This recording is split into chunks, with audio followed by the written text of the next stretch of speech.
Boo! Boo!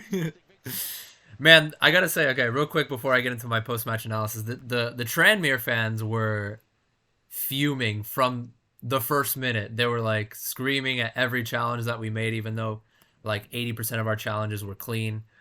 No, they were just agitated the whole game. And throughout that first half was just one word for Tranmere: frustration. Right? They gave the ball away several times. They tried to play it square. The likes of Ogundere, who had a fantastic game, by the way, and Biler, who also exceeded expectations. Both of them cutting off a couple of square balls, getting into challenges, cutting off space, preventing like the likes of Hawks and Morris in the wide areas to have space to go forward into the final third. And then a red card for Tranmere in the 40th minute. I couldn't see on iFollow, but supposedly it wasn't a punch or an elbow from Simu. It was more so.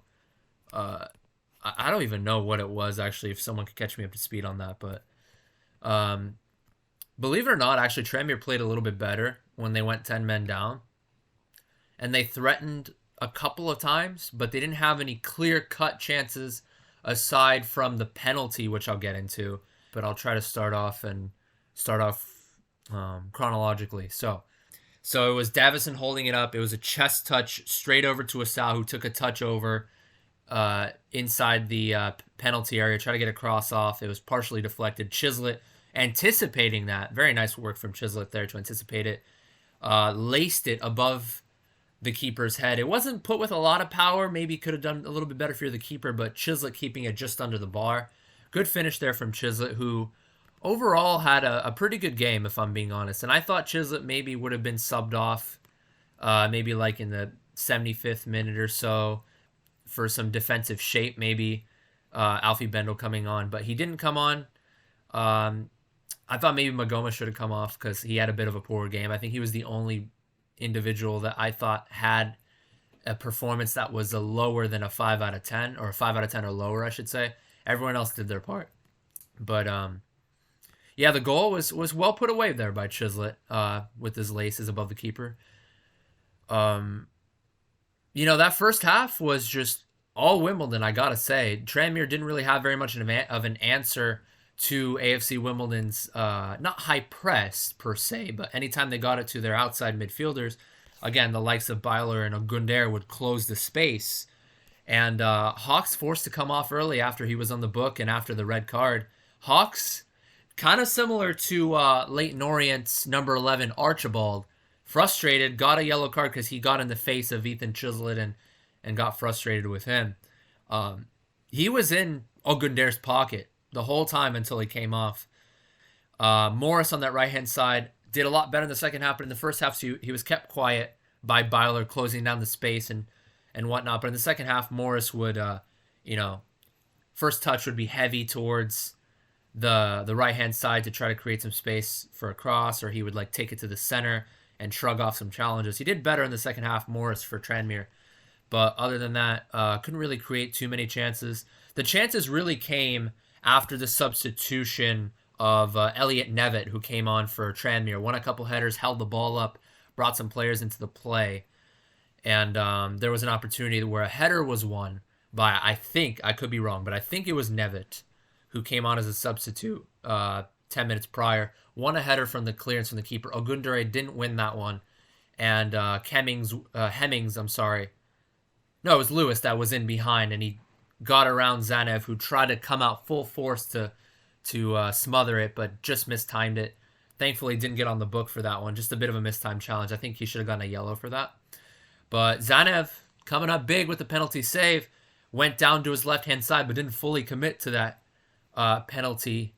Didn't commit to himself fully, and actually readjusted himself very nicely, because that penalty was down the middle, put with some pace. It wasn't like a chip. It wasn't a Panenka. It was like a right down the middle.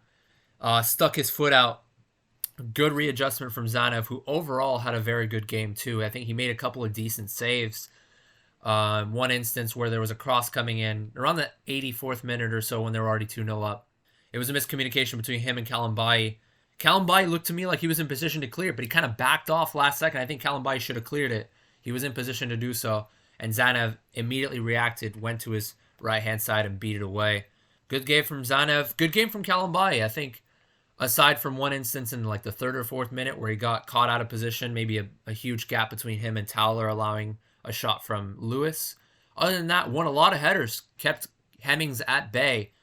Hemmings going down to ground a little too easily on a couple occasions, complaining to the ref for fouls, but Kalambayi had a perfect balance of being too hands-on and too physical and not being physical at all. Won some headers and also, getting good positioning, and, Hemmings was kept quiet until maybe the 75th minute where he started to create more chances and get the better of Kalambayi there. But Kalambayi had a good game. Towler, aside from maybe one or two instances, he tried to shield the ball and got out-muscled or got, a challenge put in. Won every header virtually. Did a good job, good defensive positioning. The back four was great. Asal was kind of quiet until the goal. I think the goal was fantastic. It was a header won by the center back from Tranmere, but Davison picked it up, and it was a 3-on-3. I mean, Tranmere's midfield was so slow to get back, and it allowed Asal to be one-on-one against the outside back, Hogley. Nobody could help him because they didn't have too much numbers. And then Asal immediately knew what he wanted to do, cut it to his right foot with pace, and then curled it top corner. Beautiful finish. Ayub Asal, have a bow. Josh Davison had a very good performance. I mean, it was a 9 out of 10 from Davison. Held the ball up on most occasions. Laid the ball off a few times. Won some headers. Davison has been improving throughout as the season has progressed. And imagine, when NYC comes back in, imagine a 2 up top with Davison and NYC, or keep this formation with NYC on the right-hand side. I think we're going to be looking good, boys. Once NYC comes back, I think we're going to look even more fortified. And I think we can maybe start to make a push towards that top 6. Yeah, I mean, Magoma, I think he struggled in the first half, and in the second half, he started to pick it up a little bit. I know, I was probably a little bit too strict on Magoma. I think the first half, maybe not the best passes, the end product lacking a little bit in that first half, with a couple passes going away from Asal, going away from the runs being made by him and Chislett, and maybe getting shrugged off a few times of challenges. But the second half, he looked better. I think he got stuck in a few challenges in the second half. Strung a couple passes together. Wasn't really too much of an impact in terms of chance creation, but I think he played a lot better in terms of stringing passes together. I mean, all around, the team played well. I didn't mention Pell, who won a few headers. Didn't really have a significant impact on like significant chances created, but he was there, won a few headers, won some knockdowns. We didn't create too much from Pell's knockdowns specifically, but the chances that we had, we took them. 8 shots, 5 on target, and we were very clinical in that final third, aside from a couple of poor passes in the first half in the final third. Second half, we were a lot more clinical. Like I said, very good defensive shape overall, too. Maybe not the best spell from the 45th to like 60th minute, but other than that, played well across the game. All right, lads, this is a segment of the video where I react to some fan comments, tweets, Facebook posts, etc. Haven't done this in a while. Can't wait to see what the fans have to say about this one and just our run in general overall. 9 unbeaten, lads. Get in. At Ben, sequence of numbers. Want to give praise to Nick Zanev. Had a tough start to the season with no help from our fans, getting on his back and giving him so much grief after just a few performances. He's come back stronger and has looked fantastic in this unbeaten run. Well done, Nick. Have to agree. Zanev made a couple of decent saves across these last few games that have kept us in it, especially that penalty. Really readjusted himself and has done well. Very good in the air, too, and his distribution has gotten a lot better. Fair play, Zanev.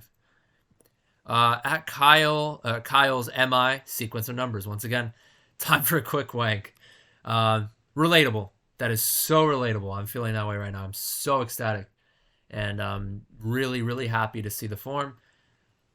Also, I don't know if that's intentional. I see a W. Nah, it's just W for women's. W for win. W for the Dons. Anyway, I'm ecstatic right now, and I cannot wait to see how we do with NYC coming back to really fortify our defense. At Samuel K. Thurston. So when is the Ayuba Sal statue going up outside Plow Lane?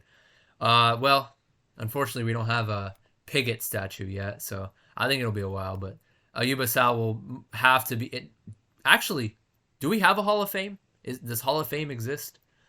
in the UK? I'm sure it does. If there were to be a Hall of Fame, Ayuba Sal has to be first ballot Hall of Famer. I'm saying that right now.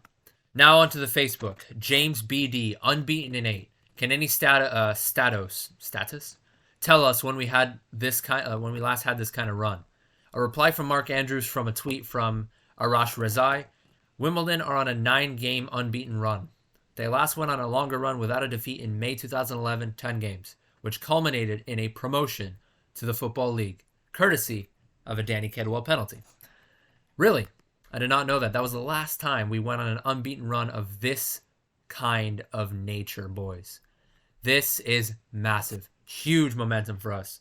And once NYC comes back, let's go. I don't want to be super dreamy or positive or optimistic, but there are reasons to be positive and optimistic right now.